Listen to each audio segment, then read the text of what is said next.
Hi everyone, this is Carolyn Speaks, the State of Our World on Saturday, June 6, 2020. So let's find out and see what we can do. Alright, here we go. The coronavirus, unfortunately, is still with us. I believe the latest number is about 108,000 people have passed away from this virus. And those who have the virus, it's 1.7 million, I think.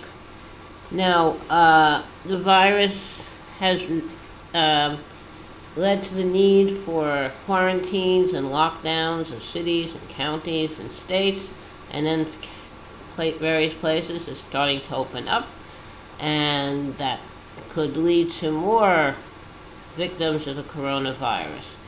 But there's a lot of pressure on states to open up the economy, Well, the economy doesn't do any good for the person who gets the virus and dies from it. So I'm in favor of keeping us in quarantine and lockdown until we get rid of this virus, until it's conquered. And the only way you're going to do that is through social distancing, wearing a mask when you go out in public, and definitely taking all the precautions you can, keep your hands clean, avoid close contact with anyone except your family that you live with, and then, things will get better. The essential workers are kind of forced to go to work, and they're practicing social distancing. Businesses are practicing social distancing. And the essential workers are the medical workers, the doctors, the nurses, the technicians, the people who clean the hospital rooms, who do all kinds of things, the first responders, the paramedics, the emergency medical people. Then we have the grocery store workers and the truck drivers and those who unload shipments of products from the boats. So a lot of essential workers. There are farm workers. There are people who are may not really working, but they are vulnerable. So people living in assisted living homes, retirement homes, veterans homes, people who are migrant workers who travel around for their work, people who are farm workers who are work in close proximity to others, who live together in cramped quarters, who travel together to work sites. So all these people are essential, but they are not all being treated very fairly. They're not all have personal protective equipment, masks, gloves, face shields, shoe coverings, gowns. There are not enough ventilators and respirators in hospitals. There's not enough tests to go around. Everyone should be tested. If you test positive, have your contacts traced, and any of your contacts who test positive, we trace their contacts. Anyone who has the virus should be quarantined and given treatment to recover. This is not being done on a consistent basis nationwide. We need Washington to step in and appoint someone to really control the testing and the supplies of personal protective equipment and other equipment, and also to get out there and talk to people, explain to them what's happening. Don't talk about the stock market. That's not going to help anyone who has the virus. So get out there and do the right thing. Give messages. People know what's going on. Don't hide in your bunker, Trump. That doesn't do anyone any good. And then you go and give some kind of a talk at a church and hold up a Bible after you asked your people to clear Lafayette Park near the White House, and they cleared it all right. They used pepper spray to clear the park.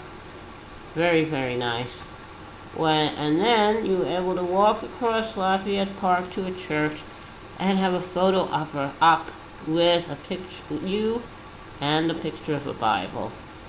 Very strange, but that's the way it is. You know, Frank Sinatra sang a song saying, "I did it my way," and it looks like Trump is doing things his way, in different ways, all the time. Okay, now, the nation is protesting against the death of Mr. George Floyd, who was killed while in police custody in Minneapolis, St. Paul, in Minnesota. And ever since this man was killed, there have been protests all around the country protesting police brutality.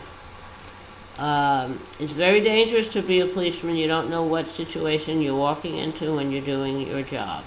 And I believe they do try their best to be fair and to protect us.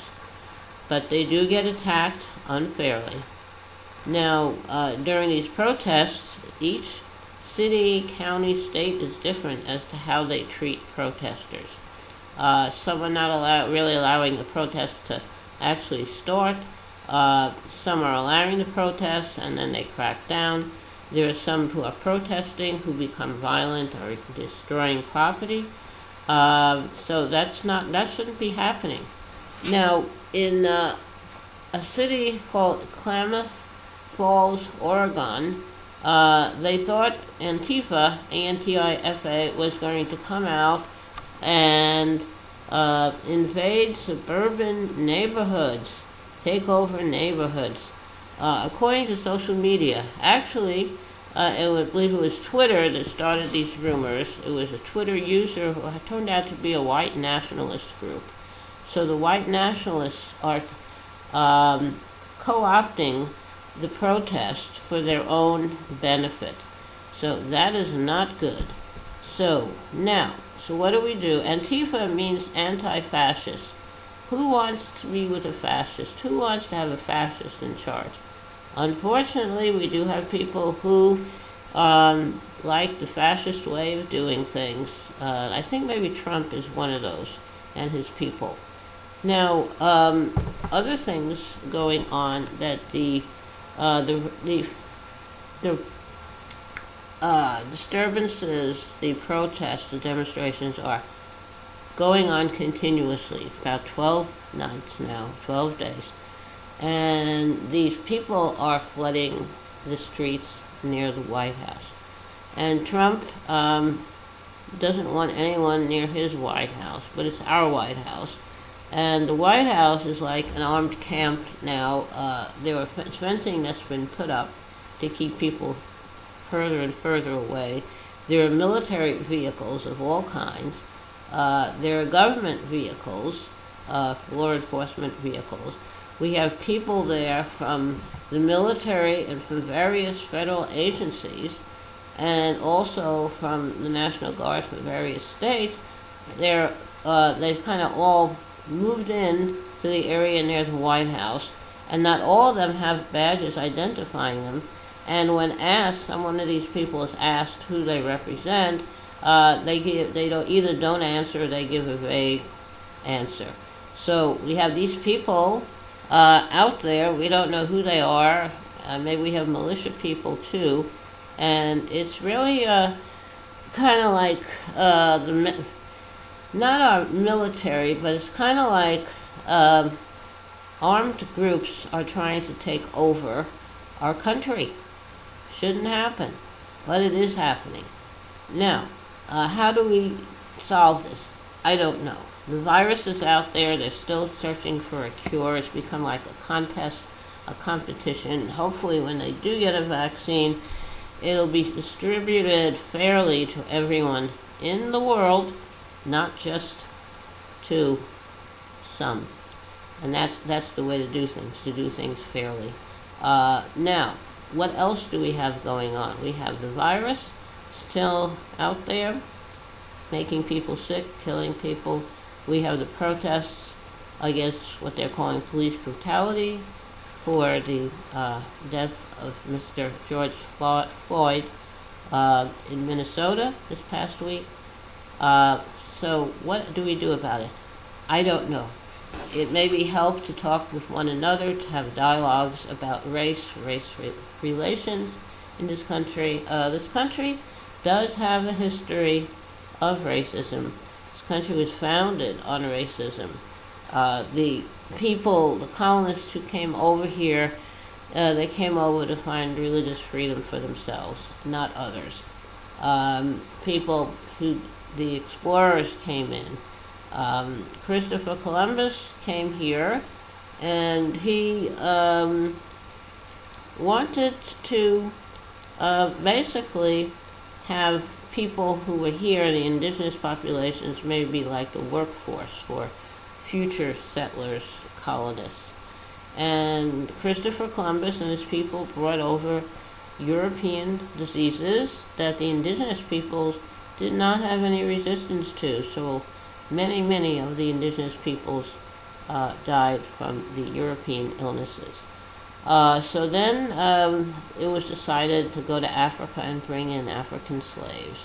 And slavery took foothold in our country to be the workforce for the future colonists and explorers and settlers. Now, also another way they did this is they had indentured servants. So if you lived in Europe and you wanted to come to the New World, to what became America, you can have someone pay your passage to get here in return for your servitude to them for a period of time. And that's what a lot of people did do. So we have a very mixed history about racism and how it affects everything. We had the Civil War in the 1860s. That didn't solve anything. We had civil rights legislation in the 1960s, and that has made things better, but there's still a lot of work to do. So I think it is time to really make sure that everyone is treated fairly, regardless of their religion, their race, their nationality, and that's the way to go. Now, in addition to having the virus here and having all the protests and demonstrations, we also have Tropical Storm Cristobal. It's advancing towards the Gulf Coast.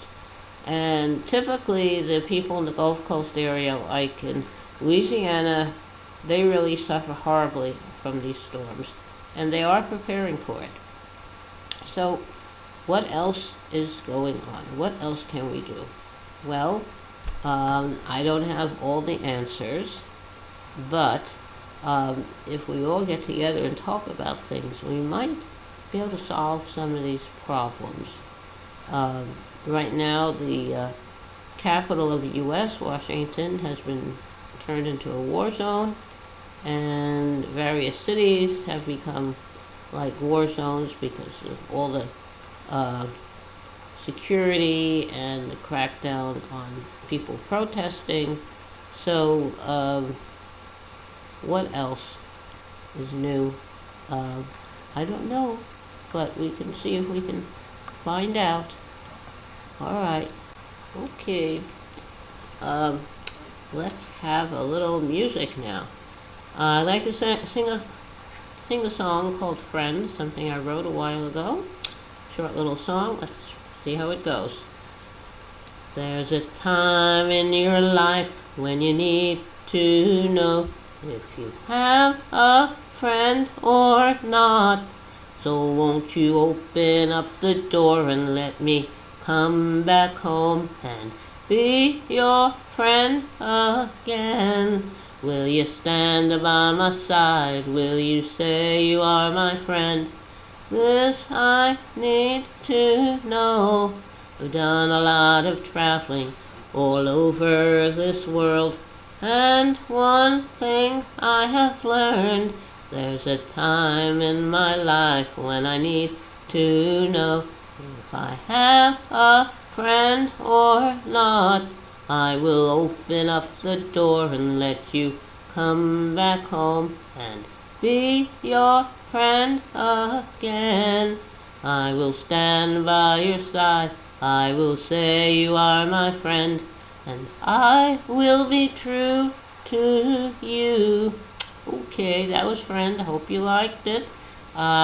So I'd like to say adieu on this day, this evening, Saturday, June 6, 2020. Carolyn Speaks, The State of Our World. Hope to see you all back here tomorrow evening for another meeting. And remember, take care of yourself, take care of others. And remember, very important, kindness goes a long way. Kindness goes a very long way. Thank you. Good night.